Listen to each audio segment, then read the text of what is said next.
Good morning. This is my lesson on direct method. Okay, I don't have a class here. I don't have any students, so I'm going to pretend I have a class here and just walk you through this lesson as I would teach it if I did have a class. Okay. First, after I greeted the students. We talked about the object of the lesson today, what the intended purpose for our lesson is in student-friendly terms. I started my review. My review was a short paragraph or a short story using the present tense verbs that we had learned from last week or the last lesson. So we read this paragraph together, and then I included vocabulary cards for simple vocabulary for familiarity. After we had read this paragraph together, I had students come up and circle in each sentence the irregular verb that we had learned from our last lesson. Once we were all done circling the verbs, I told the students that we will now be taking those verbs and talking about their past tense, that it already happened, that it's done and that it's already happened, it's in the past.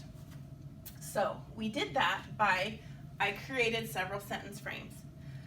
I modeled this with guided practice by reading the sentence frame to them and explaining, or by introducing the sentence frame. So for example, when did you get up this morning? I got up at blank. That's interesting. I got up at blank. Students, now I would like you to take your partner and practice this sentence frame. Partner A is going to ask the question and partner B will answer. Next, partner B will ask the question and partner A will answer.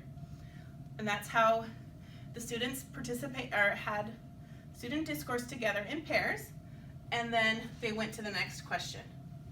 What did you eat for breakfast? I ate blank. What did you eat for breakfast? I ate blank. Partner share. We continue to do that throughout the whole lesson, or throughout the guided practice. Each time after the discourse or the question, we identified the past tense verb.